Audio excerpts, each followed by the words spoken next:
navigating staying ahead of Nigeria's tax changes, what every SME and income learner must understand about Nigeria's new tax reforms effective January 2026. You're going to learn what's changing in the Nigeria's tax system from January 2026, who is affected and how, common blind spots that catch people off guard, how to prepare ahead of time, not in a rush, record keeping and reporting basics that matter most, how to think about taxes as part of business planning. So this call is packed, and like I said, if you didn't hear before, please make sure you have your notepads and your books ready. Our speaker has a wealth of knowledge that she's going to be sharing here today. Of Nigeria, so be rest assured that you're going to gain a lot. So without further ado, let me make welcome our speaker for the day, Mrs. Victoria Okokon. Please let's send some clapping emojis while I share her introduction on my screen. Please keep the emojis coming in. Keep it coming in.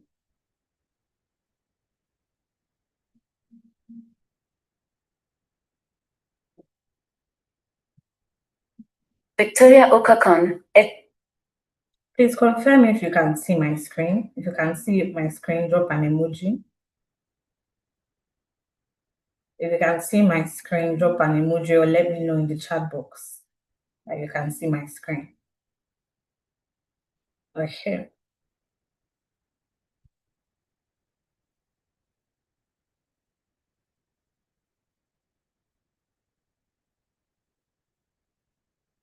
Victoria Okokon, FCA.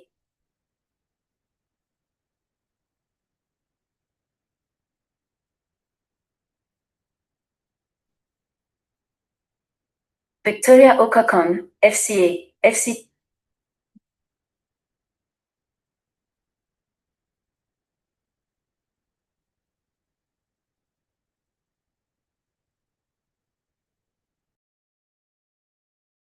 Victoria Okokon, FCA. FCTI is a chartered tax practitioner and chartered accountant with over 2 decades of experience across banking, audit, training, and tax consulting. She is the managing partner of VON Management Consult and a faculty member at DIATRAIN, Direct and Indirect Taxation Training Institute, where she supports businesses and professionals with tax advisory and compliance. Victoria served as chairman of the Chartered Institute of Taxation of Nigeria, CITN, Port Harcourt and District Society from 2023 to 2025, and now serves as immediate past chairman. Under her leadership, the district emerged as a recognized subnational thought leadership hub on taxation, hosting the landmark 2025 District Tax Conference on Nigeria's tax reforms. She is also the author of the Nigerian Taxation Workbook, a practical guide that simplifies Nigeria's new tax laws for professionals and business owners. Join us as Victoria Okokon breaks down the 2026 tax reforms with clarity and insight.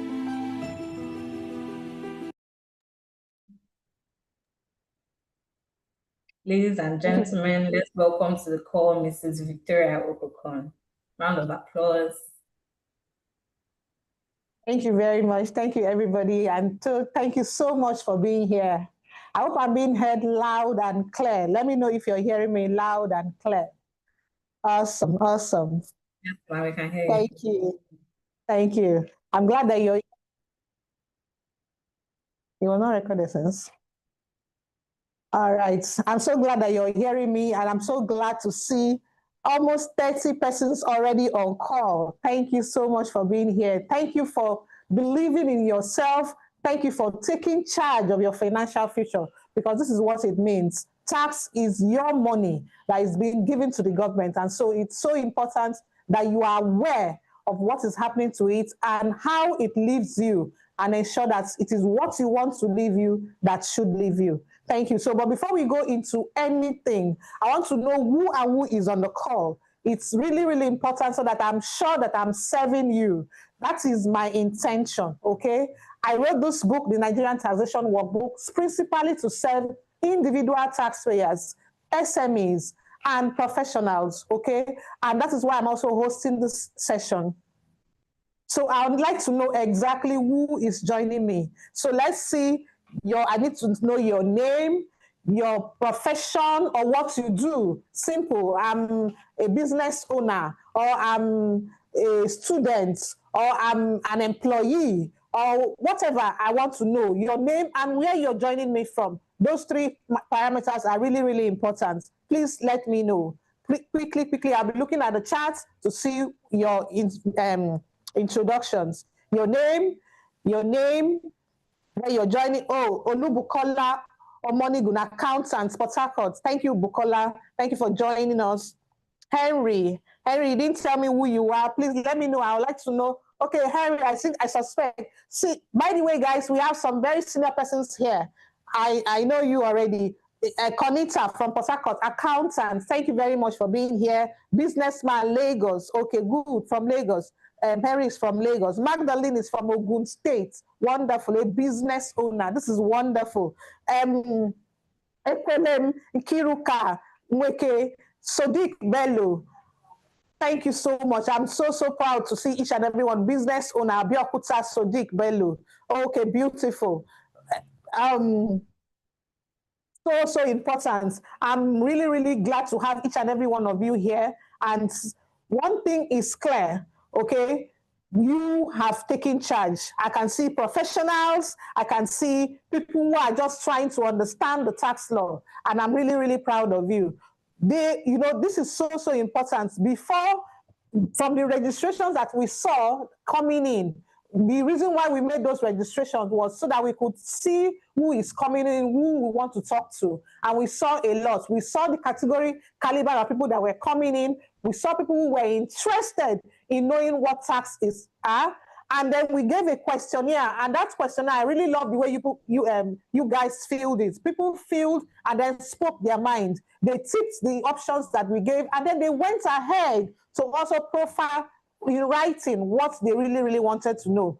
And from what we got a lot of people who said, okay, let me look at what they said. They said they want to know what, some people didn't even know what tax is all about, okay? They wanted to know what is tax about. They wanted to know, they asked some questions and all of that. There's so many things that they wanted to know, and we took notes, and I made sure that I incorporated most of them into the slides that we're going to be sharing today. So that's really important. Thank you so much for being here. I know you have heard already an introduction from the beginning of this program, but let me go ahead and also tell you a little bit about my experience and then some of the things that I have done.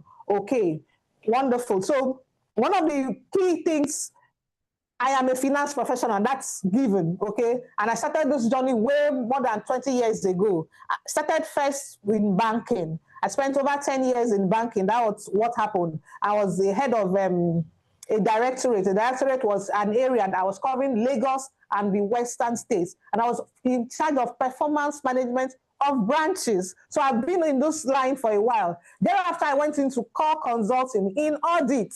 Okay, audit, financial audits. I went to do financial audits and all of that.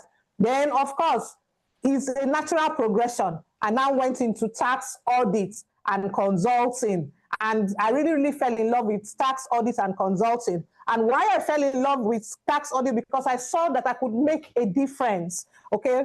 I saw a lot of challenges that people are going through. People are going through, tax issues are something else entirely, and people were not finding it funny. And I could see that I could do something about it. And one of the key things I saw was the fact that they had issues with, the reason why most people had issues was not because, okay, they didn't want to pay, but because one, they were annoyed at the system, the way the system is, that the system could not account for what they were paying. That was on one side. And on the other side, the rules were not clear.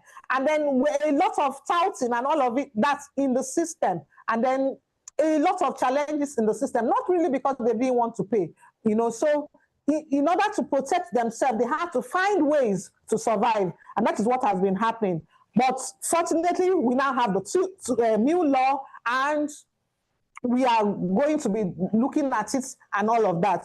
What I saw in practice were clients who were paying too much, or clients who got into trouble basically because they did not understand their left from their right. So that is the thing. And in tax consulting in particular, I've been doing it for the past 8 years. Okay, so that's, and I've seen all kinds of scenarios that I'll be pointing out as we go on. So that's where, so this is the kind of impacts I want to do. The kind of impacts I want to have on you today is the kind of impacts I've had with my clients, where when you finish solving a situation and then you tell them, okay, this is what you do next time. This is what you do. Next, this is what you do. When next you get a letter, don't keep quiet. Send, this is how you reply. There are ways to do these things. This is how you reply. Because if you don't reply on time, even just to reply a letter on time can make a tax final and conclusive, period. And when it becomes final and conclusive, even if the tax authority bills you outrageously, you have to pay because you did not respond. You did not take action. So there are rules for the game. And so if you don't know it, then there's a challenge. So these are the things we need to know. We begin to know right away. So what are we doing tonight? So now that I've laid that foundation, let me go ahead and share my slides, and then we can go into the real matter and all that. So share.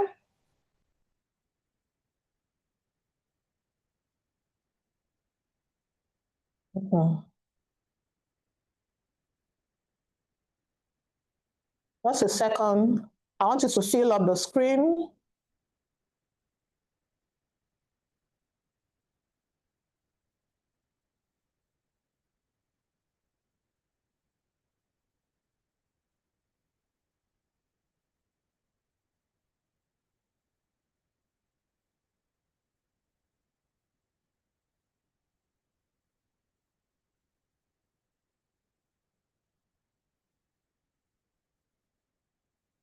Beautiful.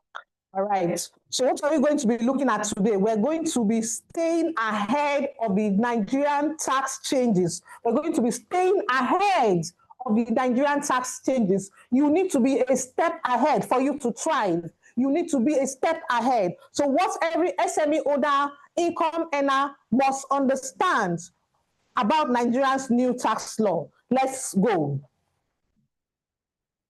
Uh-oh, it's still coming up the way. Okay.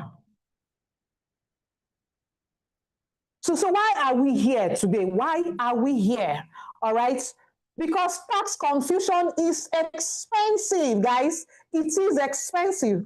Most problems that I've seen in tax don't really start because you wanted to do something wrong. No, it usually starts because you don't understand the laws, or you don't understand something, or because of ignorance. Okay, so this is so important. These things we need to fix it, and we're going to fix as much of it as possible in this call.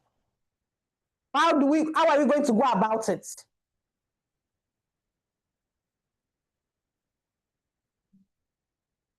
For you to do that, first of all, you need to know what is tax really about. What is tax really about?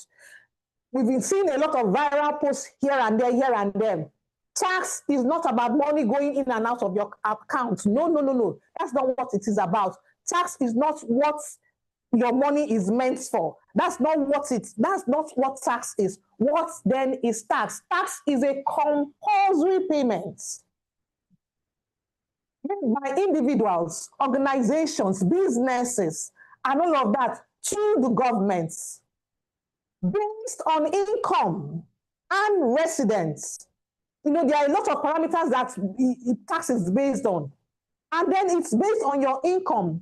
And that income, you want to declare it. And it is backed up by law. So every time I love to say that tax is law. So if you're not dealing with tax as if it's law, and we know what we say about that, we say ignorance of the law is no excuse. So tax is law. So if you're ignorant of taxes, That's why penalties always hit us very hard, because the fact that you did not know is not tenable. That's exactly, so if you know, it's backed by our constitution. Section 24 of our constitution says every citizen must declare their income and pay taxes thereon. So it's so clear. So if you don't know this, and there's no need fighting the government, oh, they are not fixing roads, they are not doing this. What you should do instead is find out how you can protect yourself as much as possible by understanding the law that is backing the taxes that you should be paying.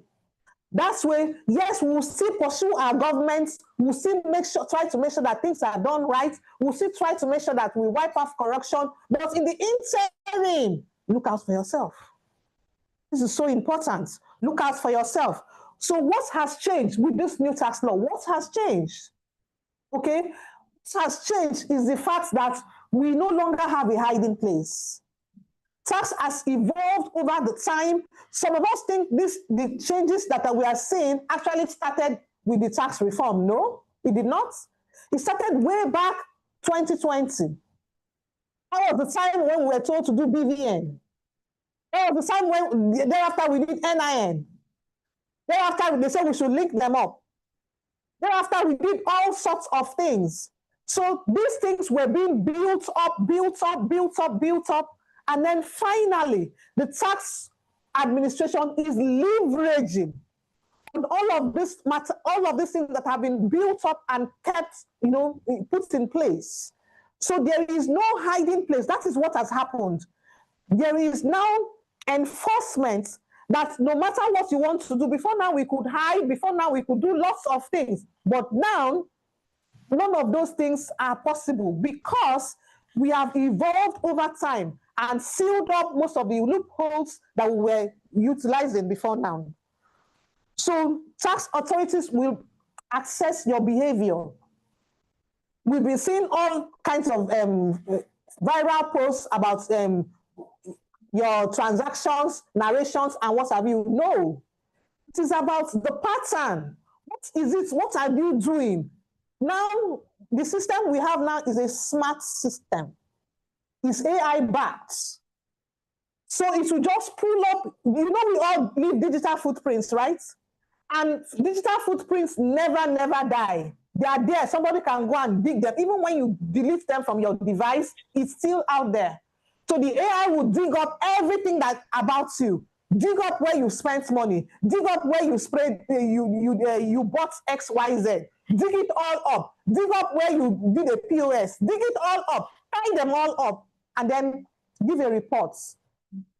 And then we'll now see whether the tax that you're paying vis-a-vis what you have been spending. You say you don't have money, right? Okay, so how about all of this? So that is what has happened. Things have changed. So our behaviors and what have you is what is happening. We now have better data, better tracking, better coordination, better risk-based enforcement, a smarter tax administration. So that is what this tax administration is about. That's what this reform is about. It's about ensuring that the right people pay the right taxes. It's about reducing leakages. Before now, a lot of us, especially the people who have the money, they were not even paying taxes.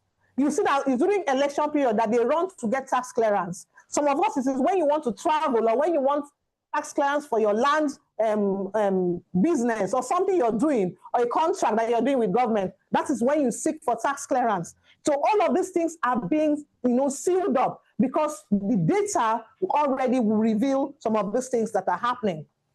So what are the instruments in force? What are these taxes? We've been hearing new tax law, new tax law, new tax law. We've been hearing all of it. So what is this new tax law? Simple. The key thing is there are 4 key laws that have come into force. I'm not going to bore you. That is why I didn't put their definitions there, because I'm going to explain them to you. We have the Nigerian Tax Act 2025, NTA for short. So the NTA is simply, before now, we had over 50 tax laws. 50, more than 50 tax laws. Capital Gains Tax Act, Company Income Tax Act, Personal Income Tax Act, all of them, different tax laws. But now this tax law has repealed all of them. None of them is existing as at today.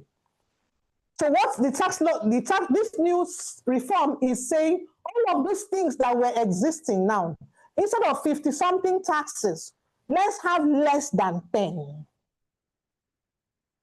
So now we have 8. And all the 8 are in one volume. All of you can even go and pick it and read it little by little until you finish it, or read the parts that concerns you. Yes, I encourage you to do that. Okay, so this new tax act, you can download it at the Fiscal Committee website. This new tax act, forget about the ones that they are saying there are changes and all that. The changes don't affect you.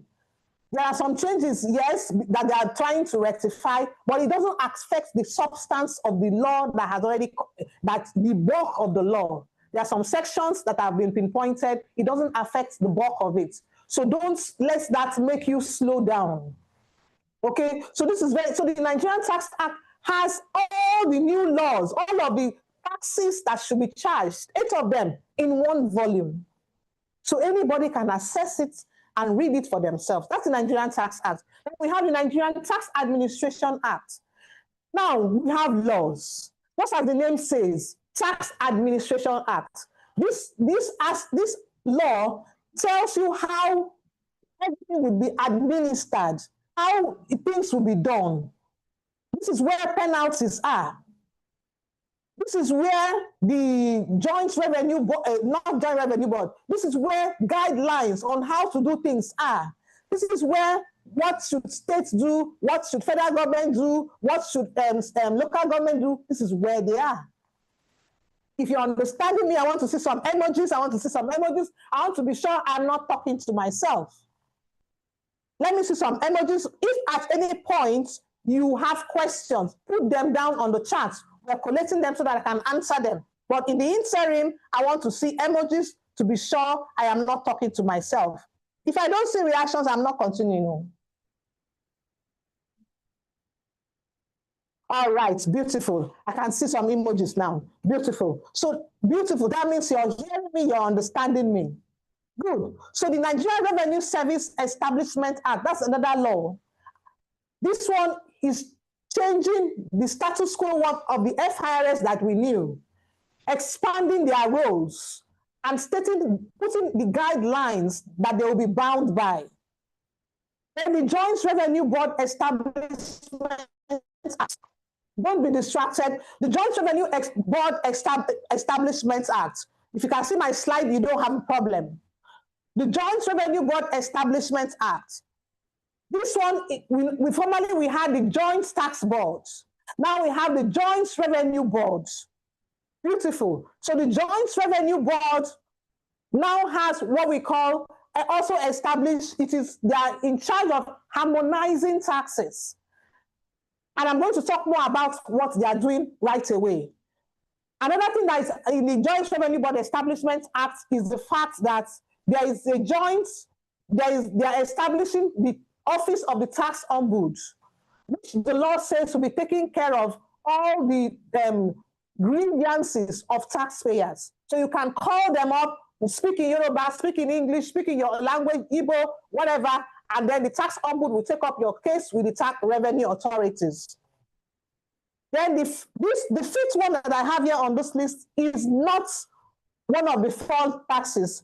This one came into force in 2025. It was gazetted in 2024 and made to take effect in 2025 from January. Is the Withholding Tax Regulation 2024. This is an integral part of the law, and it's actually called Deduction at Source,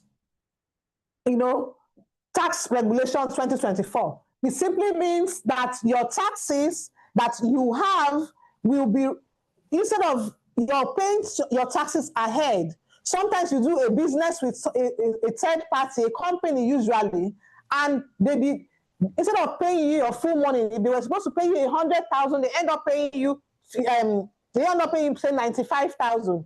They withhold 5,000. That is what the withholding tax. So it's called deduction at source. That means they deducted your tax at source. You simply made an advance payment of your tax. It is not another type of tax.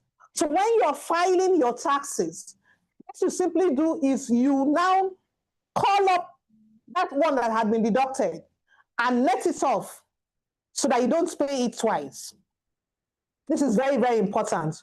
So why I said I was going to talk about the Joint Revenue Board again. So let me say it right here so I don't forget later. One of the things the Joint Revenue Board has done they have come up with another law that will harmonize what is going on in the states and in the local governments. This is so, so important. Harmonize what is going on in the states and in the local governments.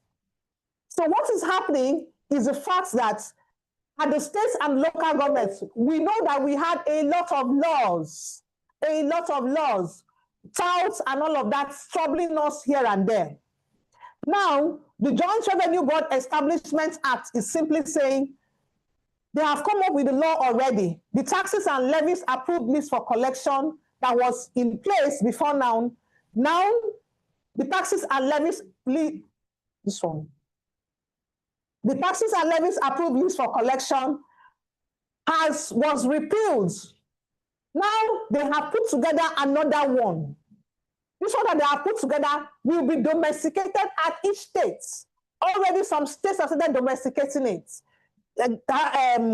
Zamfara has domesticated, Kanu has passed it, Bayelsa has passed it, Anambra has passed it. You know, if your state has not yet passed it, they will.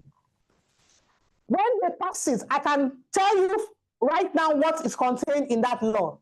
In that law, we have, instead of local governments collecting 20-something taxes, local government will collect only 2 taxes. Instead of state government collecting more than 12 taxes, they will be collecting 6 taxes, and personal income tax is one of them.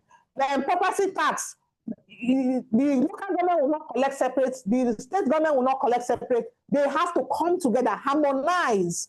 That is the work of the Joint Revenue Board, to ensure that the local governments and the state governments harmonize and work together and don't overtax the people. So if you think this law is good, I want to see some emojis, because I'm here to debunk some of the things that we have been hearing, all of the conspiracy theory all over the place. It is better than where we are coming from. That is the crux of the matter. It is better than whether you like the government of the day or not. That is not the issue. I am thinking of myself, and I'm also thinking of what benefits us as the masses. So this is way better than where we're coming from. So the tax system has been reset to close the gaps. We now have clearer definitions, broader coverage, stricter accountability. That's the key issue. This stricter accountability is where some of us are going to fall short if we don't seek knowledge, if we don't understand what is happening all over the place. If you don't understand, then we have that challenge. So because there's stricter coverage, there are no new taxes. Instead, there are clearer rules and there are more stringent rules. It is more expensive now to default, not to know what to do, than it was before. So that's the very thing that is very important. The major shift that we have is there's less informality. Informality is no longer tolerated. A lot of times, people were running to be in the informal sector before now. Now, if you go there, it doesn't matter. Your operations are still open for everybody to see. There's more structure. People are now visible. I have already spoken about that. Even without doing anything wrong, because you're visible, your transactions are visible. What you're doing day to day are visible. There's a lot to lose if you don't know what to do. Of course, people who are doing advisory roles, we now have to take an indemnity insurance so that if we happen to advise you and we did not advise you properly, we become liable. So it's so critical. So we are not even enough to go around the population. We have over 50 million Nigerians, and we're not even up to 2 million. So how many can serve you? So I believe it is better for each and every taxpayer to understand their left from their rights. And that is why the tax law is also trying to be deliberately simple. They are also going to come out with more guidelines to make the things very, very simple for you to be able to file by yourself, do things by yourself. But if you don't learn those things, then whose fault? If you're ignorant about those things, then whose fault? So these are the things that we need to do. So tax 101, what's in the slide is because from the feedback forms that we got, we had a lot of you saying, well, what is this tax self? You people should leave me alone. You know, all kinds of things. You don't even understand what this tax is all about. I hope those of you that were here earlier, you understand what tax is about by now. So now, hereafter, so there are some basic, the two critical taxes, a few taxes that I really, really need you to understand, even if you don't know all the others. Thank God there are no longer many. One, there are two broad categories of taxes. We have what we call the transactional taxes, and then we have what we call the income-based taxes. Transactional taxes are things like VAT. If you like, don't earn any income, but so far you go and carry out that transaction, then you are liable to pay that tax. If you decide today that I want to go and buy a car, there will be VAT on the car. That is a transactional tax. You incur it because you went to do that transaction that is VATable. So everybody is subject to it if you go out to do that transaction. And there are the income-based taxes. That one is based on your income. As a company, it's based on your profits. As an individual, it's based on your salary, or maybe your business income, or maybe your investment income, and all of that. That is income-based taxes. Now, it is these income-based taxes that the tax law has clearly shifted the way it operates to make sure that it exempts those who earn less and make sure that people who earn more pay more. That is exactly what the tax law has done. If you earn more, you pay more. If you earn less, you may pay zero, or you pay a little of that. We'll look more into it as we go on. So tax on your profit or salary and all of that. So now we understand it. That's tax 101. Now you understand what tax is all about, and you understand which one, depending on who you are, you understand which one affects you. So why should you pay close attention? If you're a business and you don't keep records at all, or you don't keep proper records, then you should be worried. Because that means you will not be able to account for your income properly, to be able to ensure that you pay what you're supposed to pay. You will end up paying more. Because if you don't have a record, the tax authority may now give you what they call a BOJ, a best of judgment. They'll just assume, okay, this shop is very full. Okay, this person must be making a lot of money. Why? Because you don't have records to back up what you have on stock, what is your expense, what's your owing, and all of that. So you cost it. So people who are operating informally, if you're operating in the digital space, your cryptocurrency, you're not exempted. Keep your records. You too, you can keep your income and your expenditure, and you'll be able to pay exactly only what you ought to be paying. If you're a Nigerian abroad, if you're in diaspora, I expect some of you should be on this call. If you're in the diaspora, but you have an apartment complex, for instance, you have a house where there are tenants, you have a business that your parents and your siblings are running for you, you are earning income in Nigeria, you should pay tax to Nigeria. It's simple and short. When you earn your income or where you live, that is what tax is based on. I hope you're understanding. If you're understanding that, I need to see some emojis. If you're understanding how it affects you, I need to see some emojis, please. When I say that, I will wait until I see those emojis, because that tells me that you understand. Awesome. So SMEs, who else is affected? Individuals, every one of us who earns an income. if you're a freelancer, a consultant, an SME, a business owner, you're a trader, a retailer, WhatsApp status, any income. So if you live in Nigeria and you earn income in Nigeria, or if you just living in Nigeria, being resident in Nigeria alone, you're liable to tax in Nigeria. Okay, if you're not living in Nigeria, but you earn income in Nigeria, you're liable to tax in Nigeria. So that is what. So now that I've answered that question, because I had a lot of that question. How does it affect me? I'm a business owner. I sell petty things. I'm this. I'm just an employee. Now you know. So let's look at some common blind spots. I'll just breeze through some of these things. Okay. Some of you are employees, and because you know that your employer should pay your tax, should deduct your tax and pay, you relax, you go to sleep. No. I've gone to clients where they are deducting from the salaries of their employees, but they did not pay to any government. They did not pay to any government. So don't sit back and say, okay, my employer is deducting, so therefore I'm paying taxes. No, confirm. So if you're an employee, but you sell on your WhatsApp status, you do some other hustles, then the tax law requires, this new regime requires that you should also file. I'll explain what filing is soon. So maybe I'll just explain it at once, and I'll keep referring to it as we go on. Filing simply means that at the end of the year, you would tell the tax authority, for last year, this was my total income. This was my total expenses. This was the taxes I paid already, or that was deducted already. Therefore, this is the remaining taxes. Or maybe there is nothing remaining. If there's something remaining, you pay. If there's nothing remaining, you just tell them, this is the situation, this is the situation. Simple though. Usually filing, there is no money involved. You're just telling them what transpired, how you account for what transpired in the previous year.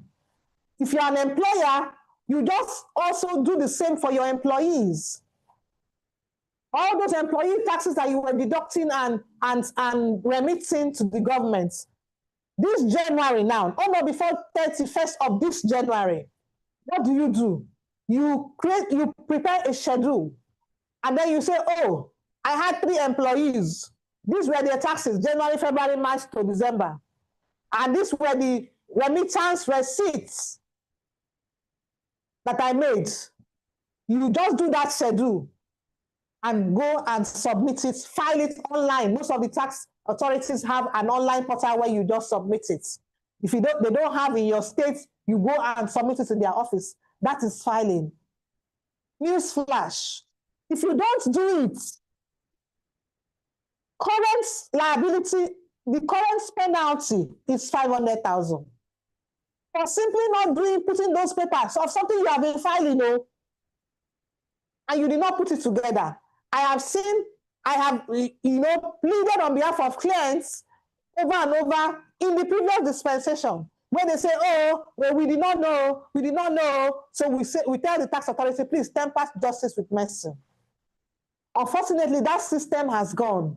Then it was a manual system. There were individuals we could go and say that to. Now it is AI, or is an automated system.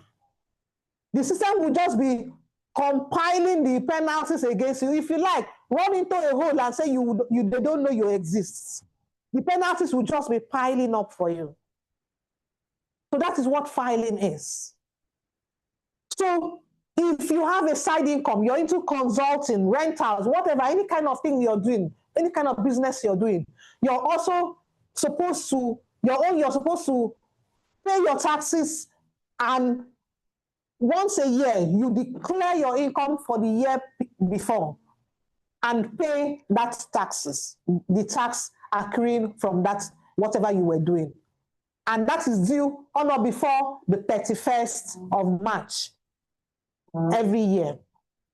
Now, that is for filing and paying taxes for businesses or small business owners. That is what you do.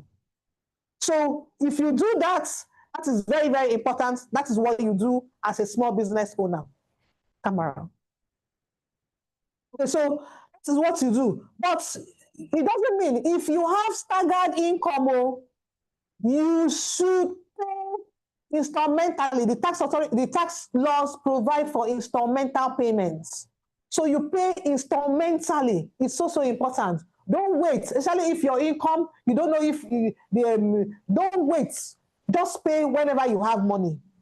And then at the end of the year, you reconcile, and then you know whether you have a credit or you have something left to balance. So that is what it is. So you are responsible for filing if you have income more than, if you're an employee and you have other income apart from your salary. So check your payslip. Was tax deducted? Yes. Do you have side income? If it is yes, then you need to file for yourself on or before 31st of March. In this call, I am going to quickly do a PAYE computation, but I've developed a framework because there is no how. I've told you that the tax law is more than 1,000 pages in size. There is no how I can cover everything that is covered in that law. I'll try as much as possible to do a small calculation before we go in this call. But I've developed a framework where I'm expecting that those who join and take advantage of that framework would be able to go down deep and be able to explain further and guide them going through both the filing process, how to compute and how to stay and ensure that they optimize their taxes. So what is the next blind spot? I'm too small to be noticed. Please, this one is very, very important. Right now, the tax law, the new tax law has started. This January, it has started. From January to December, if you understand what I have said so far, you will now understand that you are going to be paying, you're going to be accounting for these taxes by next year. By next year, January 31st, you're supposed to account for all the taxes you pay for your employees if you're a business owner. By next year, on or before 31st of March, 2027, you're going to account for the taxes you are going to file as an individual business owner or consultant or whatever, professional, whatever, SME owner. You're now going to do your own.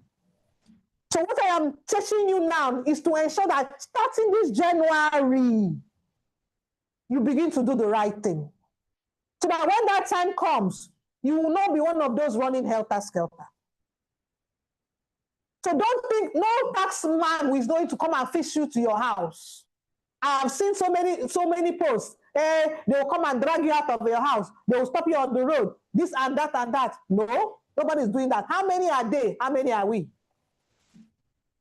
So nobody is going to do that. They will close my bank account. No, none of those. They're not doing any of those. Before any tax authority has anything to do with your tax bank account, it has gone through the courts. They have sent you a notice. You have either responded or refused to respond. They have sent you another one, warning you. You have refused. They have now gone to the courts. They have told the judge, this taxpayer is recalcitrant. This taxpayer is owing us X amount. The judge will now put a judgment and say, go and do X, Y, Z. Go and seal up his company. Do, get your money from his bank account, and then they can go and freeze your bank account. They don't just wake up and do that. No, they don't. So take notes. Nobody is going to touch your bank account. But don't, because nobody is coming to talk to you, you refuse to do the right thing. Don't forget, we are all visible. All right. Again, the facts, everything is linked. We are visible. Your BVN, your NIN, your TIN, your account number, your phone number, they are all linked. I traveled from one state to the other recently, and I went to the state transport service of that state. And the only thing they asked me at the counter was, what is your phone number, madam? and I gave them my phone number. When I gave them my phone number, they printed out a receipt for me, and it was a new line that I had just registered. They printed out the receipts for me. It had all my details. If a state transport company can have that, what's more of a tax authority? All our details are linked. There is no hiding place. That nobody is coming to you is not an excuse for you to do the right thing. Good. I believe I am being understood. So the fact that they are silent is not an excuse. Again, very, very important. I said throughout this year, nobody is even going to talk to you. You're just supposed to do the right thing. Understand what you're supposed to do and begin to do them. So that when the time comes for you to file or to, do whatever you need to do, you do them seamlessly, no stress. So there's self-assessment now. Self-assessment simply means it is you. The tax authority is not coming to come and knock on your door. It is you that will carry your leg.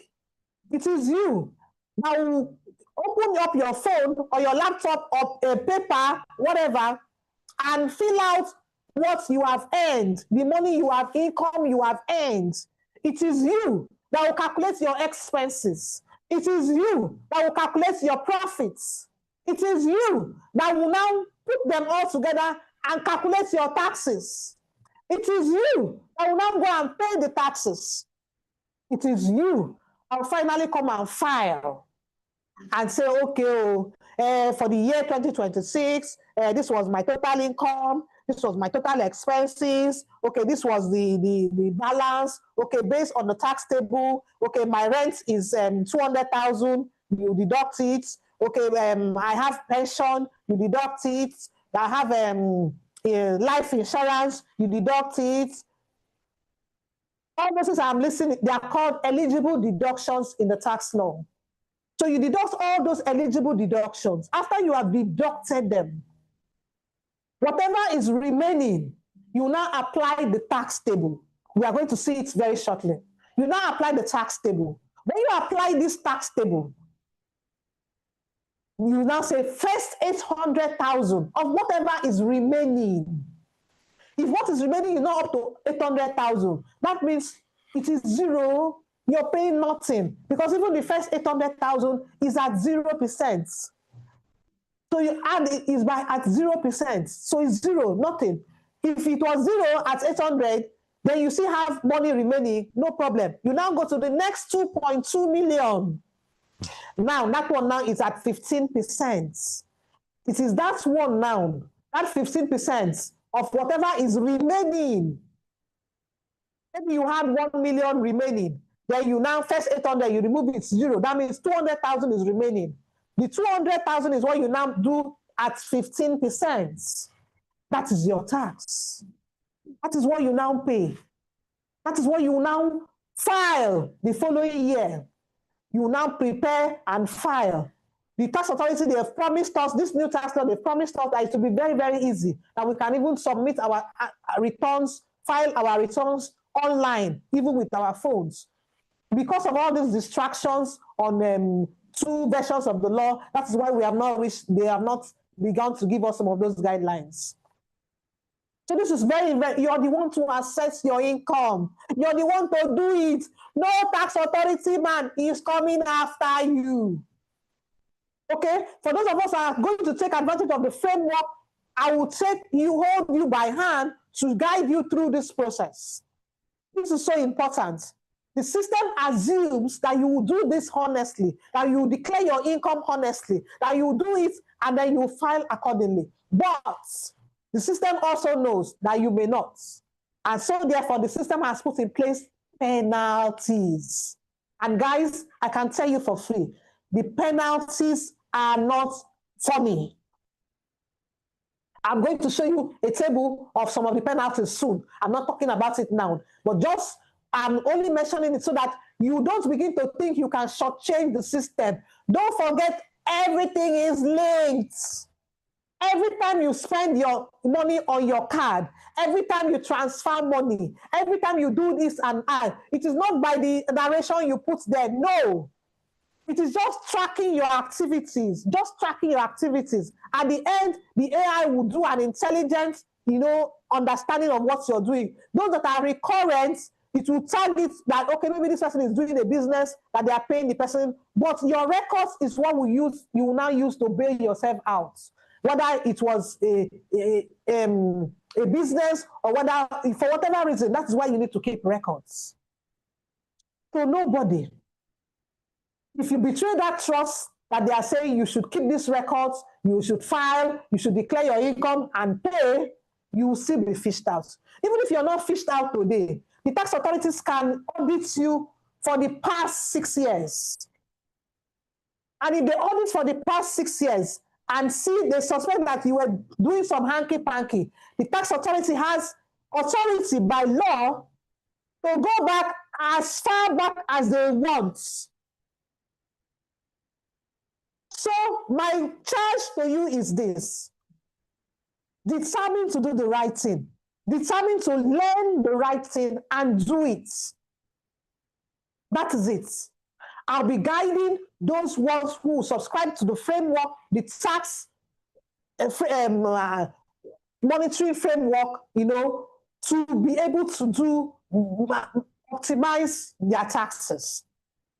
So what we have the real problem is record keeping. I've talked about this over and over again, so I don't think I need to overflog it. Most problems start from record keeping. They don't start with the law. They start with record keeping, because if you don't keep record, how then will you know the tax that you should pay or you shouldn't pay? Okay, you said, okay, it is my money, or I'll remember. You can't. For a whole year, no.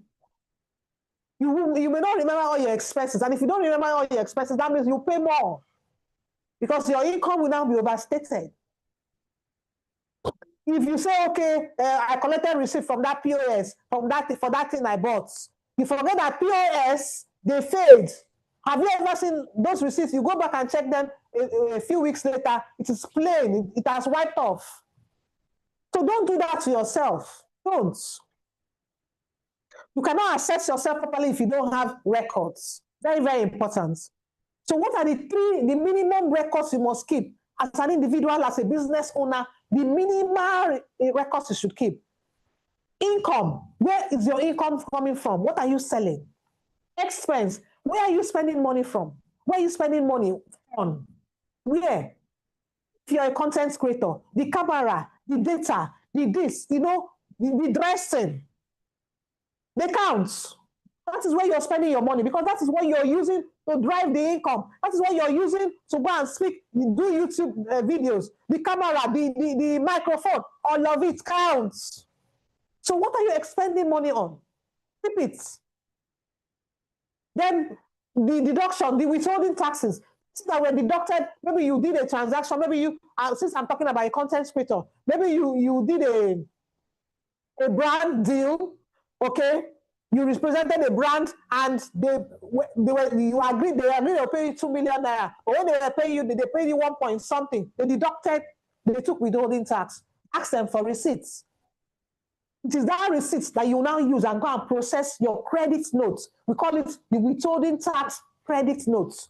You use that receipt and go and process your credit notes. When you process this credit notes, when you're now filing your taxes, when you have arrived at the taxes that you're supposed to pay, you now apply the credit notes. You see?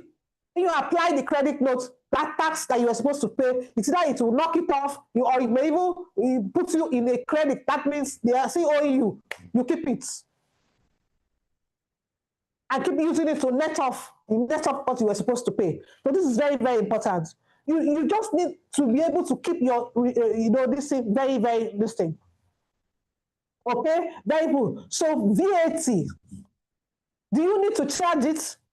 Okay, I didn't mention because of my teaching that there are two types of companies. We have the enterprise and we have the limited liability companies. Beautiful.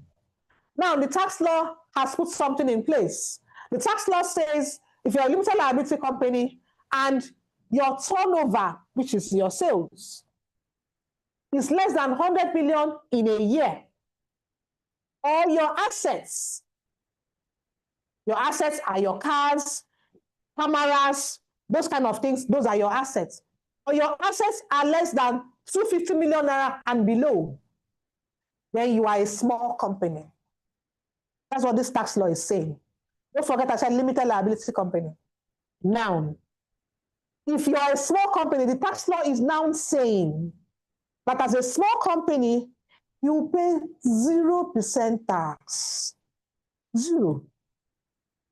Okay, I hope you get that. Now, if you're paying 0% tax, the tax law is also saying, since you're a small company, who is paying 0% tax, you are not to collect VAT from other people. Even if you pay VAT when you were buying your goods, you are not to charge anybody VAT. But if you choose to charge other people VAT because you paid, no wahala. You must, now it is you that is choosing to register to be charging VAT. VAT is simply, if you remember, we talked about it, it's a transactional tax. So VAT, for doing that, you are now saying, I want to be collecting, I want to be, when I go to buy, they charge me. So therefore, I have to charge them. And it is not your money. You're just an intermediary to send it to the government. So that's what it is. So if you're below, it is not your money. So that is very, very important. So keep it separate and remit it every month.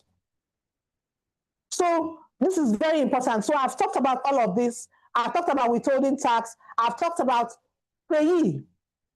It's calculated monthly.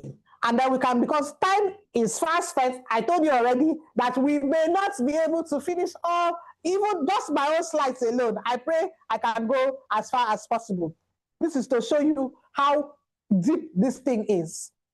And that is why I created a framework, a tax readiness and income retention framework. Why? People who subscribe to this, I'll now take my time with templates, with guidelines, with live sessions. We will work it out together using your own use case.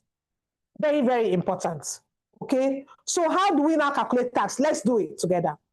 First of all, let's look at the tax table. Okay, we're going to be looking at a quick case study very fast. I've already been saying a lot of what I'm going to be showing you now. This is the tax band. The first 800,000, 0%. The next 2.2, 15%. And the next at their various rates. But before you get to this point, there are what we call eligible deductions. Eligible deductions. These eligible deductions include your rent, 20% of rent paid. So maybe your rent is 1 million naira. What's 20% of 1 million naira? 200,000. And then the law also says subject to a maximum of 500,000. So even though your rent was 1 million naira, you can only claim, you can already your own 20% of 1 million is 200,000. Okay, if your rent was 10 million naira, that means 20% of 10 million is 2 million, Abi? Okay. But you can only claim 500,000 out of it. That's what the law says. So all of this, you can deduct it. These are eligible deductions. If you have a pension, if for those of you that are employees, if your salary is large, you can do a self, what's it called? You can voluntary contribution, so that your tax can come low. That is one tax hack I'm telling you right away. So there are things you can do to minimize your taxes without flouting the law. This is one of the things I'm going to dig deep as I guide some people through it. So on or before 10th of the following month, if you're an employer, you're supposed to, all the taxes you have deducted from your employees at the end of the month, you're supposed to now send it to the government, pay it to the government, to the state where you are.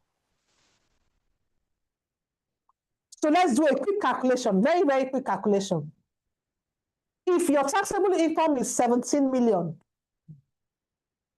okay, 17 million in a year, So the first thing you do is list all the eligible deductions, which I have been singing since we started. If you have NHF, Nigerian National Housing Fund, you have NSITF, you have pension, you have life insurance, the premium that you paid. All of these things are called eligible deductions. You remove them first. You remove them. So in this illustration, I'm saying, assuming it was 2 million, you remove it. So 17 million minus that 2 million, you remove it. We have 15 million that is left. Okay? Out of the 15 million now, we now go take it to the tax table. The first 800,000 from that 15 million is zero at 0%. So therefore, is zero. The next 2.2 million is at 15%. 15% times 2.2 is 330,000. The next 12 million, don't forget we had 15 million. So if you see 800 plus 2.2, that's 3 million. Plus 12 million, that's 15 million. The next 12 million is at 18%. That gives you 2,160,000. So your total tax for someone who is earning 17 million is 2,490,000. Please, my team, if you're there, I need you to share the fiscal committee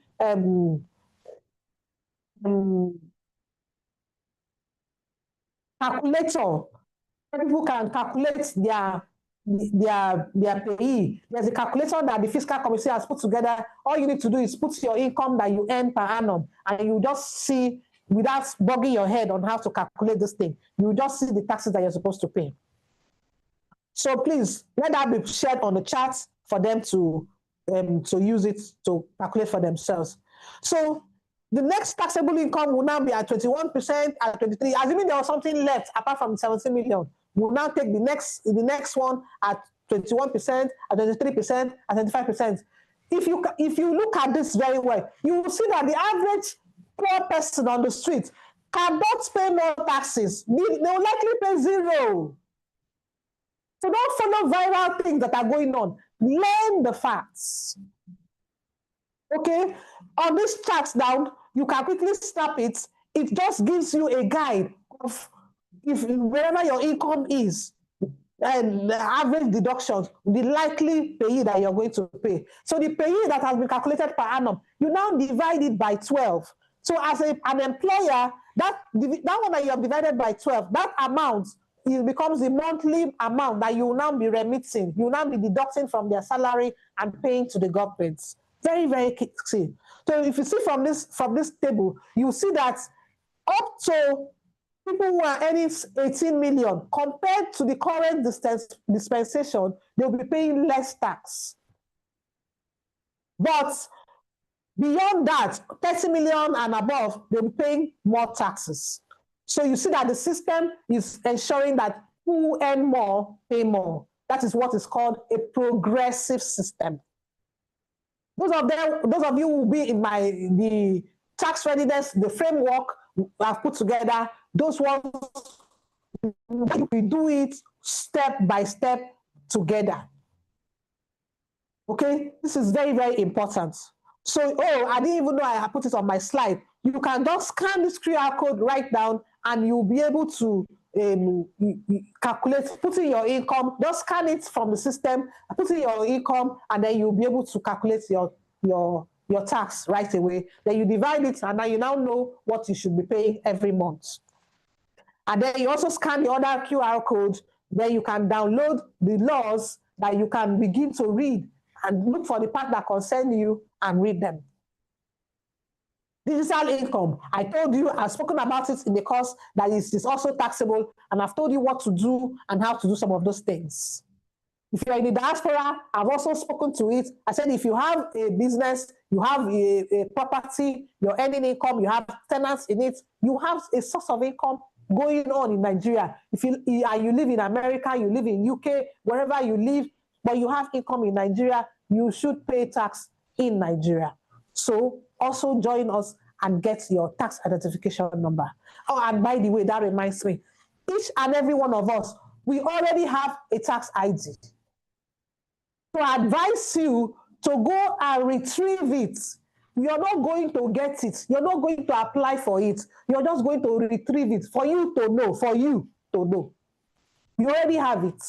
It has already been tagged to your NIN. It's already there. All you need to do is go and get it. Please, team, put the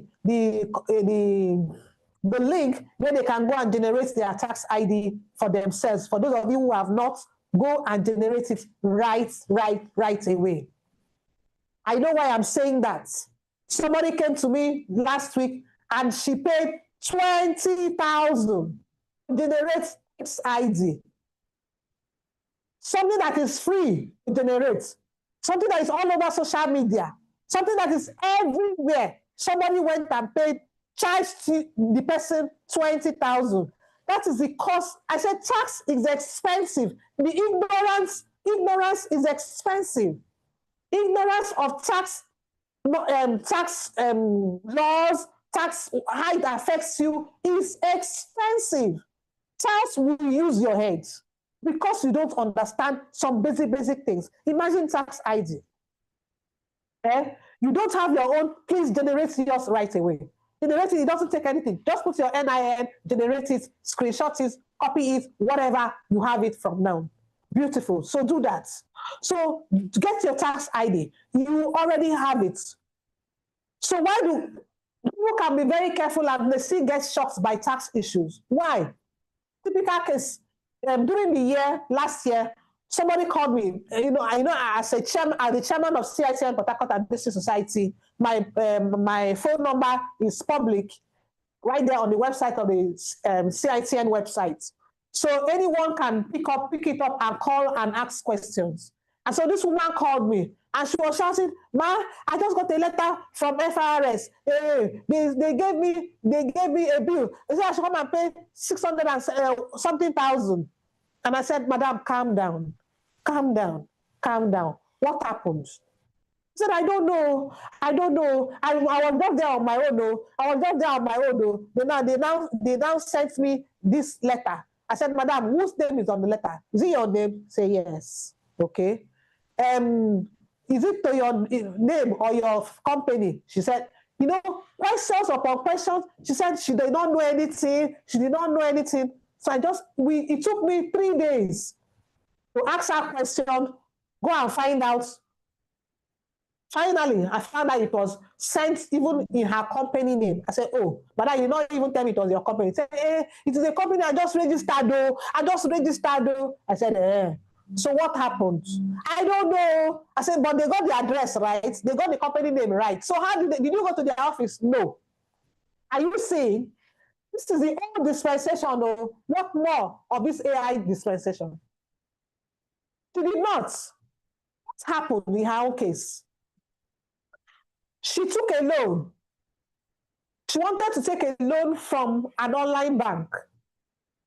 And because she knew somebody, instead of giving her the small amount for somebody just starting like they were doing, they agreed to give her more than 5 million naira loan. Provided she used her company, if she had a registered company, she should use her company details to come and get the loan. She was so happy. So far, they want to give her the loan now. She was happy. She quickly used her company that she registered, though. She had not used, though. She used it to go and get the loan. After getting the loan, she forgot all about it. She used the money, traveled, bought this one, bought that one, do this one. She forgot, though. Meanwhile, bans are mandated by law for individuals, transactions 5 million and above that are coming to your account. They do those reports to EFCC, to tax authorities, to CBN. It is there. Some things that are just coming out in the news, they are doing it as if those things are new. They have always been there. So of course, all of these reports were shared to all of these organizations that always get those information. And the tax authority waited. If this business owner got 5 million naira or whatever as a loan for her business, we expect that at the end of that means she has commenced operation, because as at that time she had never used that company. That means she has commenced operation. And so they waited. They waited for her to file returns the first year. They waited the next year. They kept waiting. She's supposed to file returns. Okay, that 5 million naira I got. Okay, this was this was I bought goods. I bought goods for 4.4 million. I paid transport. I did a carriage way bill or what have you. I paid rent. I paid NEPA bill. You know, all the expenses she incurred because she's a business. She ought to have done that filing and given it to the tax authority, but she didn't do it. Then she can now say, okay, it is I made a loss. Okay, I made a loss. So if it was a loss that you made, no problem. But you have filed, then you would have nothing to pay. But she did none of those things. And for that reason, the tax authority, there were penalties building up for her, building and building and building up. Finally, they saw that this taxpayer is not coming forward. And so they wrote her a letter. That was the letter she was crying all about. So that is exactly what happens. Some of us, it is not about the narration that you're doing the transaction. It is about those things you don't know that they had tax implications. There are things we do as individuals, as business owners, that we don't know have tax implications. And these are some of the things I'll be guiding people to know and to guard against and to be better prepared as we go forward. So this is so fun. So real tax readiness goes beyond explanation. If you're saying I will explain when they ask, when they come, you have already faulted. Something is wrong with you. In the real world, what they do, your patterns, your substance over form, what really happened? What is showing in your account? What does it seem like? Okay. So the tax system is like that. So digital record keeping, very, very important. In this new system, this new dispensation, you should keep records. Keep sufficient records. There are some minimum records to keep, which I have talked about before. Yeah, I talked about some penalties. What are some penalties? Failure to file. I have been shouting file since. Just for your failure to file, there's a penalty. Failure to pay the tax, there's a penalty. Failure to deduct. If you're a company and you're supposed to deduct maybe VAT, you're supposed to deduct withholding tax from somebody, you did not, there's a penalty.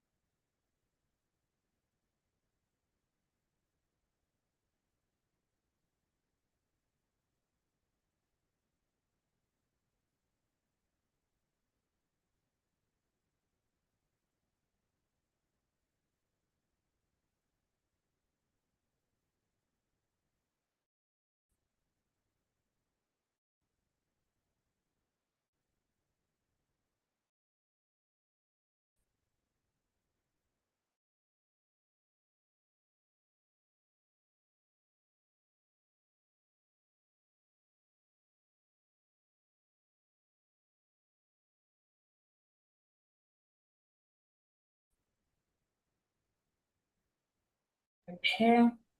Mrs. Victoria may be having some technical issues, but be rest assured that she will join shortly. In the meantime, please, if you have any questions, kindly drop them in the chat box as we are taking them down. We are compiling them for our Q&A session.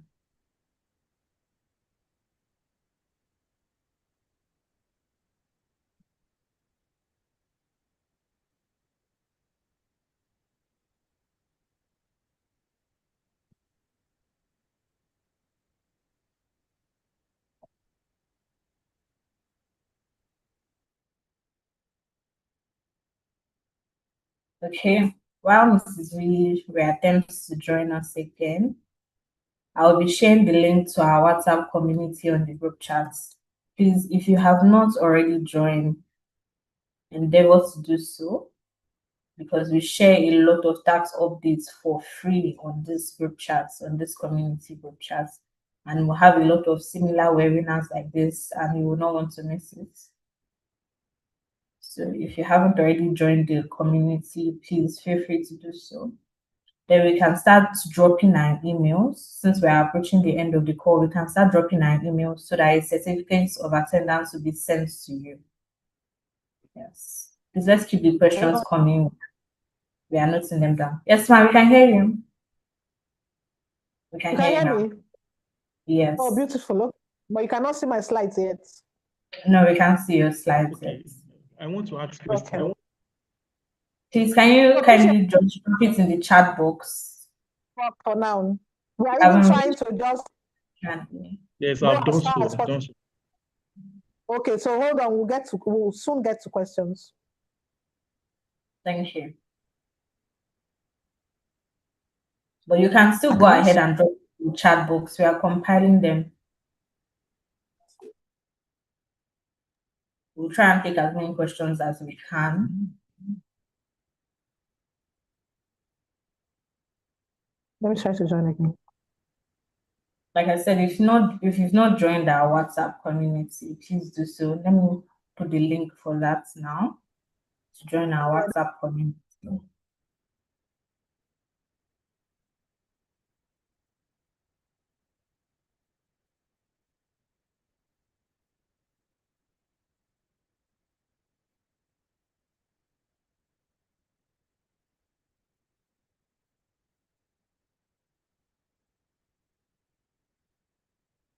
The link to join our WhatsApp community has been sent. If you're not there, you're seriously missing out. And like I said, you can start dropping your email addresses so that you get the certificate of attendance.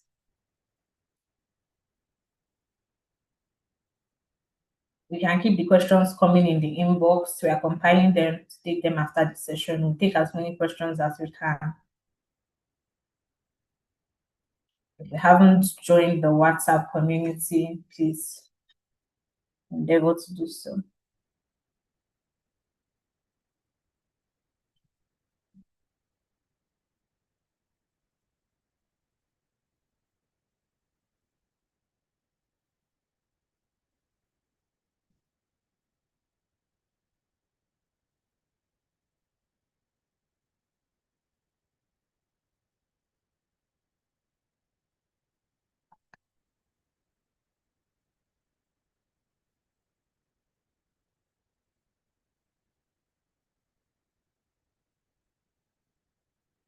Let's keep the questions coming, keep the emails coming so that you receive your certificate of attendance at the end of the call. I'm going to post the link to our WhatsApp community again. Please, if you are not on the community, you are seriously missing out. I'm sure we have all gained so much from this webinar. This is information that people typically pay for. I paid for something like this last year, but we are getting it free of charge in this meeting. Isn't that wonderful? So we share many other exciting things on the group chats. So please feel free to join our WhatsApp community. I just posted the link again. And like I said, if you've not dropped your email, we won't be able to send you a certificate of attendance to confirm that you attended this meeting. Our slides are back up. Are you ready to go? Yes, I'm ready to go. Thank you. Okay, please go ahead. Thank you. So sorry. Technical issues. I'm a proud Nigerian. All right. So I was talking about penalties. I hope you have taken a snapshot of this because this is, I just took this once because it affects individuals, but there are a lot more. Okay, late filing, 2% plus daily interest. Do you see? So maybe you were supposed to pay tax at 0%, but because you did not file, you now have hundreds of thousands waiting for you, or even millions. False return. The tax authority, they are trusting you to do the right thing, but you now deliberately do the wrong thing. And then they find out later, even if it is years later. I told you they can go back as long as they want to do it. So just do the right thing. I hope you would have taken the snapshots so that we can go on. So from clarity to, by now you should have understood how tax really works. So the next thing is to know how to apply it safely. Clarity is not the same thing as protection. With what you have learned so far, you will do way better than somebody who does not even understand their left from their right as far as this thing is concerned. who is peddling all the viral posts all over the place. So you need a structure to be able to do those things, because most tax shocks, they happen later. You don't know, at the time you're doing it, you don't know, but you're supposed to know that everything you do has a tax implication. Get shocked because income is not properly mapped, because they don't know that they are creating a pattern with what is happening on a day-to-day basis with their income. They don't know, because they don't know that they don't have documentation to back up the things that they are doing. Maybe you actually incurred an expense, but you don't have a receipt. Somebody deducted withholding income from you, but you did not collect the receipt like I have just told you to. You did not process the withholding credit notes. You did not. So documentation. And then you think filing is readiness. You can file, but because you did the wrong thing, you'll still be liable to penalties because there are things you left out. So tax authorities focus on behavior, patterns, and consistency. This is so important. So, but what's the solution to all of this? How do you navigate? And by the way, I forgot to mention, because of all the interruptions and all the distractions concerning this tax law, so that is why they are yet to release some guidelines. As at this week, Mr. Tayo Oyedele of the Fiscal Committee chairman, said they have over 40 guidelines waiting to be released. So tell me, will you leave what you're doing to come and join me to be reviewing guidelines? No. So that is the reason why I put this together. The solution that I put together is the tax readiness and income retention framework. I am concerned about retaining as much income as I should. And for instance, as a consultant, these exemptions I have been reading for you that the average taxpayer is subject to get. As consultants, we are not getting any. We are not. The 250 million or 100 million exemption for a company, if I like, let me go and register my own as limited squared, I am still not entitled to it. So therefore, it therefore means that if you're a consultant on this call, a consultant, then you should know that you need to know your left from your right. You need to know how to structure things. You need to know how to ensure that you retain as much of your income as possible, because it is your income. And then pay the government their due, but not more than their due. Simply because don't go and dash them money simply because you don't know what to do.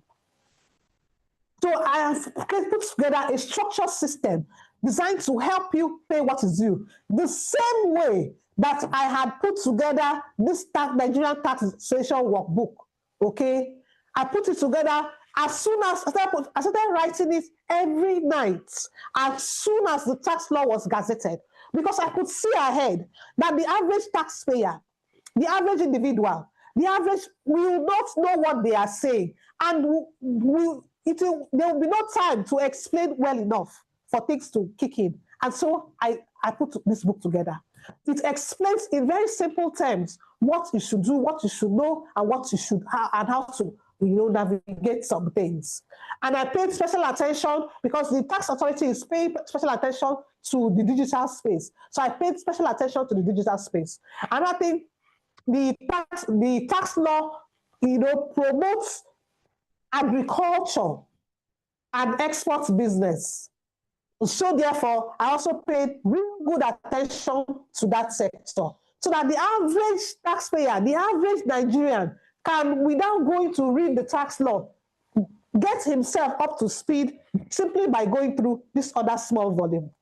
The link for this can also be shared. Team, please get this link and also share for them. We can get it on Seller. You can, if you're in Lagos or Port Harcourt or Abuja, make sure you join the WhatsApp group so that we can let you know where you can get it physically. Very, very important. For the tax readiness and income retention framework, this is a structured system to help you pay only what is legally due.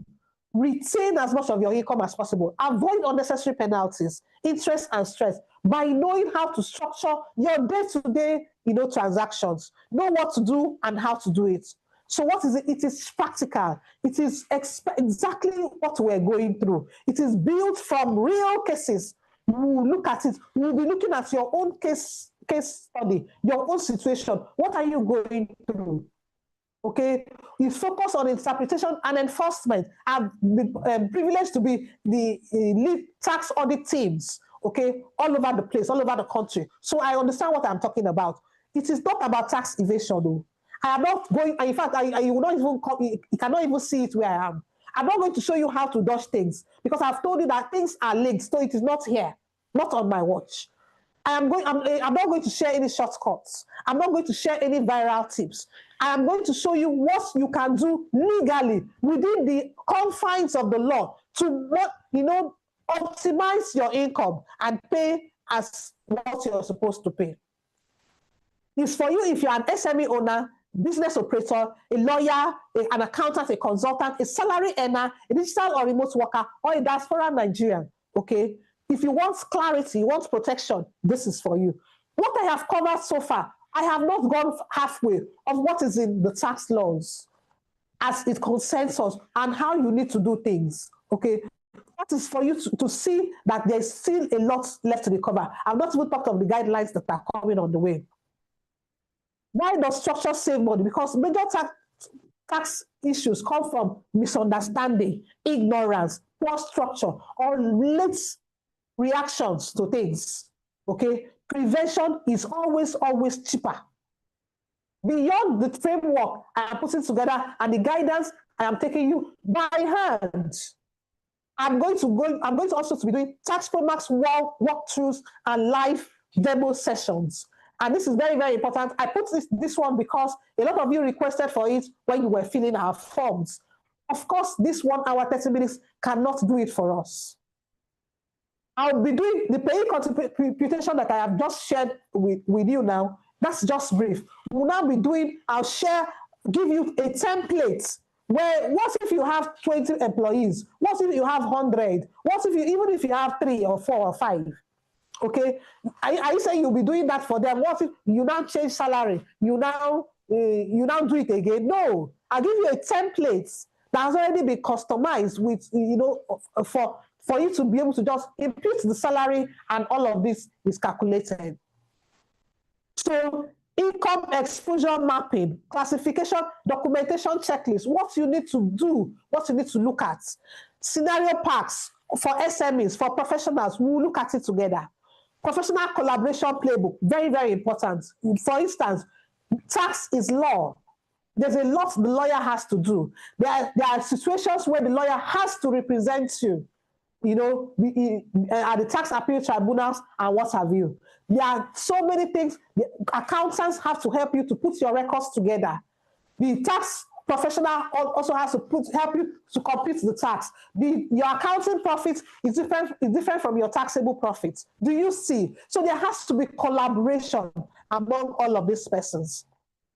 Semi-check one-on-one review. Right now, you can go to my website, www.myname, as you see it on the screen, victoriaokokon.com. You can click, book a consultation, you key in, answer some of the questions that are there, and then you come to me one-on-one, and I'll be able to review review your organization and give you guidelines. Diaspora tax footprint, all of that, you can do that. SME check, tax and money clarity sessions for individuals. You can also book a clarity session through my website. CAM compliance to scheme. Some people just like running up and down. And what is your investment? Just 80,000 naira. One tax issue. I told you of that woman that was running helter-skelter. She already had a 700,000 tax liability penalty waiting for her. Just one liability can knock you out. So what you're getting, in fact, just one clarity session or one consultation or one review for one organization, definitely you cannot pay me this. We take a percentage and then we charge you for all the processes. So this is a one-time access for the whole of this tax cycle designed to save you far more than what it costs. So one wrong interpretation can cost millions. One audit can take years of peace. One penalty can wipe out your entire profits. So this framework helps you avoid all of these outcomes. Join if you want to. Stop guessing. if you want to stop guessing, if you want to stop overpaying, if you want to stop being caught off guard, if you want to make calm, defensible decisions, this is your cue. The link to join is right now being shared on the site, on the chats by my team. Take your time, join only if it resonates with you. That is the thing about tax matters. You don't beg clients because it is law. It is something all of us must do. We all belong to associations. We all belong to communities where we have to contribute our quota. And this one is backed by the law. If you fail to do, there's a penalty. And the penalty is not, you cannot justify or wiggle yourself out of it. So why not place yourself optimally in such a way that nobody can take you for a ride? This is about peace of mind. That doesn't have to be frightening. It doesn't have to be stressful if you know what to do. It must be understood. It must be structured. So what is your action plan? What action plan are you taking, as we leave this call? You assess yourself, conduct a self-audit, take remedial action, register and regularize, organize your records, comply and systematize. I've told you to register, regularize, organize your records. If you're not keeping records, thank God we're holding this in January. I've told you from everything you're going to do from January to December, you account for it by next year. So begin to put those things in place.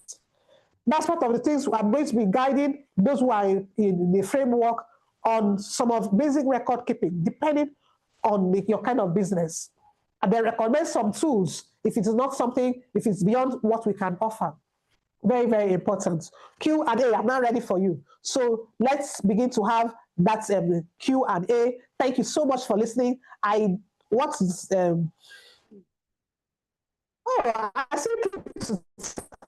kept the time. Thank you so much. I said 9:30, and if you add the time that we attention, I'm really, really proud of each and every one of you that showed up for this call, and as many of you that I'll be seeing on the inside who will take advantage of the framework. Can I have the questions now? Moderator, please. Yes, we've been compiling a list of questions. So let me start with the first question that was asked. If you own, example, Von Professionals Limited, and in a year your sales are 99 million and assets are 80 million naira, will you pay company income tax? Let me come again. If you own, for example, Von Professionals Limited, and in a year your sales are 99 million naira and assets are 80 million naira, will you pay company income tax? All right. Let me recap the laws. If you remember the laws that I said if your income, there are two things. There are two parameters, and you must be able to satisfy those two parameters. One, your turnover must be less than or equal to 100 million, not more than 100 million. That's your turnover, your sales. Then your assets must not be more than 250 million as well. So in this case now, the asset is 80 million, the turnover 99 million, but already you're operating at a borderline. So for you, the tax authority will even be looking at you with corner eye, because if for any reason there's something you were supposed to classify as sales and then you didn't to hit the 100 million, then you're already operating on the borderline. So just be sure that you can back up 99 million. You're still within the threshold. You don't have a problem. But as soon as you cross the threshold, as soon as 100 million, 0.5 kobo, you are no longer a small company. So take notes and ensure that you are watching the numbers. Once you cross the 80, as far as I'm concerned, once you cross the 80 million naira band, begin to watch your books like a hook, like a hawk rather, and ensure that you know when you cross the 100 million mark. Because as soon as you cross that is supposed to flow in, that is no longer small company status, but now a big company status, begin to flow. That is exactly what happened. that is exactly the situation. So take the next question quickly. If there are questions that look like together, like the same thing, take them together. Okay, ma. Please, what if one already has a tax ID? I can hear you. Can you hear me? I can hear you. Can you hear me? It's lame. Can you hear me now? Please, if you're on the call, let me know if you can hear me. Participants on the call, please let me know if you can hear me in the chat box. Okay. Yes, we can hear you. Now? Okay. Mrs. Victoria, can you hear me now? Seems like she has left the call. I'm sure she will join shortly. She may be facing some technical issues. I'm still taking the questions. I saw some questions in the chat box asking how much is the price of the book. Book is 10,000 naira. The 80,000 naira is for the framework, and opportunity for one-on-one consultation and specialized sessions with her. But the 10,000 naira is for the book. Will you go through the questions in our the question that we filled when we are filling the form? Okay, no problem. But I have to attend to the questions that were sent to the chat room first. I hope you don't mind. Maybe by the time we are done, you may have it, your question may already have been answered. You can also just send it to the chat box as well. But we noted those questions down. Mrs. V, can I read the next question? Are you there? Please. Okay. Please, what if someone already has a tax ID before now? Do we need to retrieve the one that we generated with our NIN? Please, what if someone already has a tax ID before now? Do we need to retrieve the one generated with NIN? Yes, you need to get the ones generated with the NIN. What the tax authority is saying is that they want to harmonize the tax ID such that it will be uniform across the country. What used to happen before was that Lagos State had their own team, River State had their own team, every state had their own team. Then there was also a JTB team. I'm talking of individuals now. You know, everybody had their own team and all of that. So they're now saying, no, let's use a uniform tax ID so that no matter the state where you are, we just know it is you. Okay, so that's the situation now. Then if you're a company, I'll still advise that you revalidate the TIN. Okay, revalidate the TIN. It may remain the same or it may change, but just revalidate and be sure that you're on the same page. Still on the same TIN issue.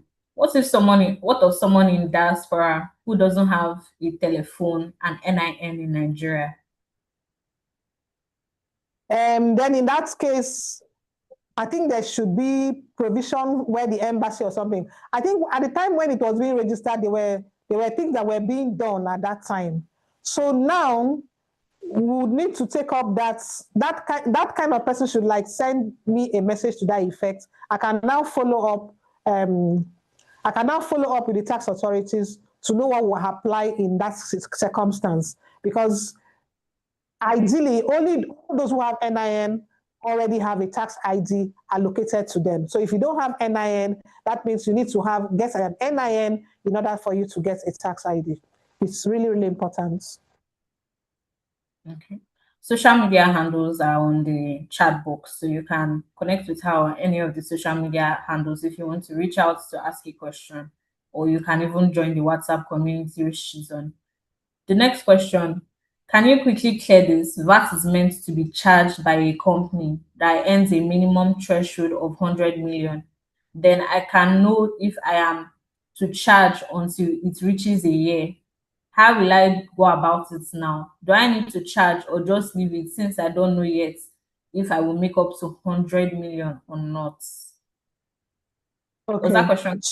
Okay. It's clear. Don't worry. It's clear. So I've already explained it. I said if you're a company and then you earn, your turnover is less than 100 million naira, you're not supposed to charge VAT.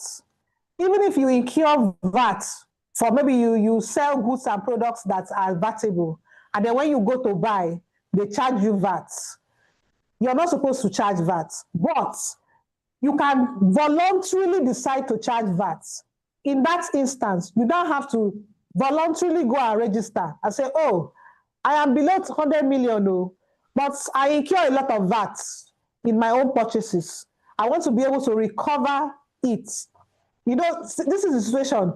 Because you're supposed to pay tax at 0% as a company below 100 million naira. So they cannot also allow you to charge VAT, because VAT, you recover it if you charge it. Okay, you charge when you go, that's your input VAT. You charge when you go to buy, that's an input VAT. Okay, now when you sell and you charge again, that's output VAT. That one that you're charging people that you're selling to, now you use it to net off with the ones that you were charged. So it is the difference that you're supposed to pay to the government. But now, because you're below 100 million, the law is saying, no, you cannot benefit and pay 0% tax and now benefit again by recovering VAT. So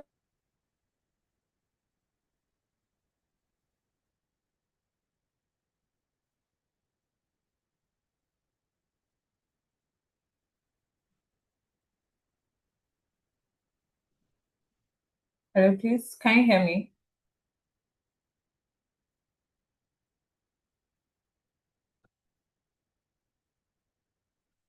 Just can you hear me? Okay. The network issue. network issue. Oh, No problem. okay. We can hear you, ma. Okay. So I'm the iPhone. Don't worry. Okay. All right.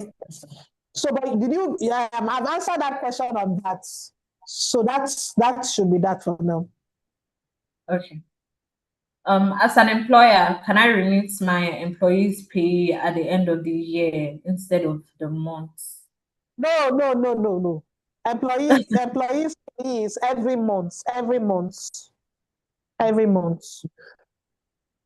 Pay as you earn.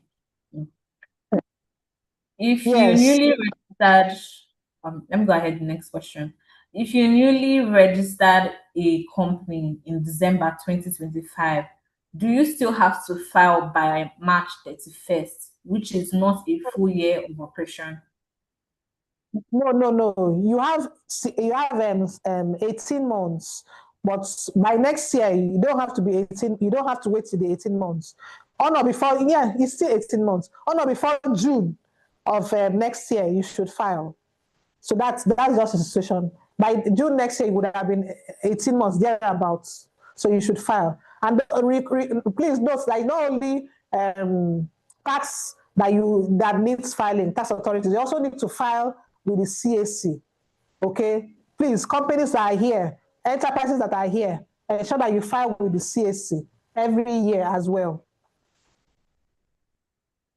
Okay. I recently changed my school from business name registration to limited liability. We have been paying PAYE and director's tax and filing our returns over the year.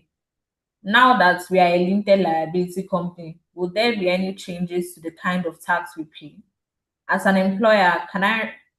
No, that's one question. Yes. Please let me know if I should take that again. Take it again. I recently changed my school from business name registration to limited liability. We have been paying PAYE and director's tax and filing our returns over the year. Now we are a limited liability company. Will there be any changes to the kind of tax that we pay? Okay. Yes, there'll be changes. I've been explaining small company paying 0% over and over again. So now, as a small company, you're not paying. You're not if you're operating below 0%. Sorry, below the amount I have stated, 250 million and 100 million, 250 million assets and 100 million turnover, then of course you're supposed to pay tax at 0%. So that's just it. You no longer, unlike enterprise, you're not supposed to, the tax is charged along with what you were doing. So yes, that is the difference now. But that is not to say that everybody here that is hearing me say that I should go around and go and change from enterprise to limited liability. No, it's case dependent, whether it's to benefit you, depending on the kind of business that you're doing. You know, there are some of you who are doing businesses that the turnover is high, but the profit margin is low. If the turnover is already high, your profit is 2 naira or 100 million or 2 million, you will still be taxable at the tax rate of 25-30% that is taxed by big companies. If your turnover is, let me give an example so that you get me. Say, for instance, you are a distributor for Coca-Cola, or you are a distributor for Indomie, and all of that. Turnover is high. Just one pickup load or a truckload of drinks, where your profit is just maybe 5 naira on top of what you're buying, okay? Fast-moving consumer goods. Those small profit, but the turnover, that truckload is what 20, 30, 40, 50 million. That means by the time you sell 2 truckloads in 1 month or 2 months, before the 6th month, you have hit 100 million. If you sell things like phones, for instance, you sell phones. How much is one phone? How much is one iPhone? Before you sell 10, 20, 30 pieces, you have hit 100 million. So you have to think well before you now say you're changing from enterprise to limited liability. Yes, you get 0% from limited liability, but remember that you can hit the 100 million very fast. And as soon the minute you hit 100 million, you're no longer a small company. You are now treated as a large company. And FIRS will come visiting you immediately. Can you still hear me? Yes, ma'am. Thank you very much. Please, it will do you well to connect with us on our social media platforms, because majority of these questions have been answered by her online. So when you connect with us, you get to see these videos. So to carry on with the question, the next question we have: how can someone who stays in Nigeria but earns income from teaching students in the diaspora via online platform navigate payment of tax? Beautiful. That's a very good question. So because we address diaspora Nigerians, we did not address Nigerians who are earning income abroad. Okay, good. Number one, the platforms that you get money from, all of them make reports to Nigerian tax authorities. All the Payoneer, the PayPal, yeah, Wise, all of them, they are mandated by law to make returns, they make reports to Nigerian authorities. I saw one YouTuber saying, I'll show you where to keep your money. When you earn your money abroad, I'll show you one country where you put your money. No wahala, put it there. The law still remains. The all income for anyone that is resident in Nigeria, the tax is payable in Nigeria. Now, if you happen to earn income abroad and then you decide to keep it abroad without paying, don't forget, like I said, there's also cooperation between countries sharing data about their citizens. So for instance, America will share data about Nigerian citizens that's in their country. The same thing, Nigeria will do the same, and all of that. There is cooperation, because this thing is not the same way it's affecting Nigeria, it's the same way it's affecting other countries. So therefore, all of them wisened up and said the best way is for all of us to cooperate and be helping each other. So that is what is happening. So now, you now earn income abroad. You, by yourself, are supposed to declare and file it in Nigeria at the end of the period. So, but for you, I would advise put it into a vehicle. By vehicle, I mean put it into a business structure. Put it into a business structure. Is this a limited liability structure, business enterprise structure, so that you can charge it like a business income, okay? Even if you have you're earning money on your YouTube channel, do the same, put it into a business structure, so that you can charge all your expenses, with peace of mind. Do that. Then that's not all. Apart from the fact that the money is in abroad, the monies that you earn abroad, you put all of them together. If for any reason, those monies, taxes were taken on it where they were, no problem. Ensure that you regularize and get the receipts of those taxes, not just the whatever is debited. Get the backup documents that to show that taxes were debited for against you in one other country. Put them all together and then and then you're liable to get what we call a double taxation relief. Okay, so you need to know, it's also, I did that calculation in this book. We have countries where Nigeria has double taxation agreements with. So, for instance, we have with I think South Africa, for instance. So, if you were taxed in South Africa and then you're taxed in Nigeria, we'll look at all of them and then you will do a release so that you're not taxed twice. You're not taxed there and taxed here. We'll do that and give you a relief, and then you pay less. But if that country doesn't have a double taxation agreement between both countries, you will still get a relief, but it will not be as much as the relief you would have gotten if it was with a country that we had an agreement with. So these are the ways it affects you as somebody who is earning income outside the country. Okay, so there are a lot of things. Like I said, it's not something we can cover here, but we'll try as much as possible. And moderator, we're supposed to be rounding up on or before 10 o'clock. We said 9:30 is few minutes to 10. We still have a couple of questions, but I don't think we'll be able to take them, will we? So let them join the group and I'll answer them. But I think we should take one question on the call. Someone has had their hand up. Yes, Mr. Okay, go ahead. Let's take it. Sorry, I want to quickly clear. I was one that asked a question that concerned the based on the VAT payment. Okay. VAT tax payment. So what the question is all about is not what you actually answered. What I said is, if I need to pay VAT now, I may not know if I need to pay at the end of the year because I've not realized the income, the revenue already.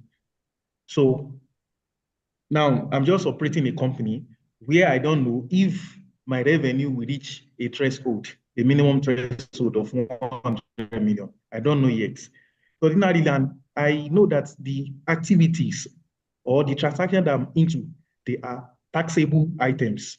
So FATs, they are fatable items, which the FAT needs to be charged upon. But I don't know if I'm going to realize 100 million at the end of the year. So I was not asking that, how will I do this now in order to justify or to balance both things together? Thanks. All right. Thank you. Okay, so the difference is still not much with what I answered. That's why you're keeping records. You're supposed to, are you the accountant? Yes. Okay, beautiful. So if you're the accountant, it makes it even easier. So if you're the accountant, you're supposed to be doing, you'll be doing reconciliations. As soon as you hit 100 million naira, your status has changed forever. If you have not hit 100 million naira right now, no problem. You can be operating the way you're operating. But as soon as you hit 100 million naira, so you're supposed to be monitoring. If you know you're already close, then you're supposed to be monitoring on a daily basis if necessary. Monitor it on a daily basis. As soon as you hit that day, you're supposed to document it and so that you can be able to prove to the tax authority, this is when I hit 100 million naira, and I immediately began to do the needful. So that is very, very important for you to take note of. So it just simply means you need to monitor it. All right, moderator. Okay, I think those are all the questions we'll be able to take. It's almost 10 o'clock. All right. We have more questions in the chat box. We have noted them down and they will be answered on our WhatsApp community. The link is on the chat box. Please join our WhatsApp community. We answer questions there often and share more information. Also, if you've not followed us on our social media platforms, please do so. I sent the chat here for websites, our website, the link to our website, our YouTube. The replay is going to be made available on the YouTube. This session is being recorded. We are streaming live on YouTube as well, so you can watch it on YouTube. We are on Facebook, we are on TikTok. So please, some of the questions we asked here are actually being answered on her, but when you on her page. So you can check her page and see some videos that we have on there. So answer most of the questions I'm seeing here. But you can still go ahead and join the WhatsApp community where we will still answer your questions. For everyone that sent an email, please, you will receive your certificates of attendance. And if you haven't sent your email, you will not be receiving a certificate of attendance. So thank you so much to everyone for joining the call. Please, before we leave, take a screenshot and tag us on your social media handles. Take a screenshot of this call, tag us on your social media handles, leave a review, let us know if this session was impactful, and encourage your friends and family members to also join our community. Thank you very much. Mrs. V. Yeah, thank you very much. So you are a host now. You can end the call. Good night, everyone. Good night, everyone, and thank you for joining. And thank you. Thank you. Good night. Thank you so much. Thank you, sir. Thank you. Thank you, Konita. Thank you. Thank you. Thank Thank you, ma. you. Wonderful. This is very wonderful, very exciting. Thank Wonderful. you. Thank you. Good night, ma. Thank you so much. Very impactful. Thank you so much. Thank you. Thank you. Thank you so much. ma. Good night. Good night. Thank you.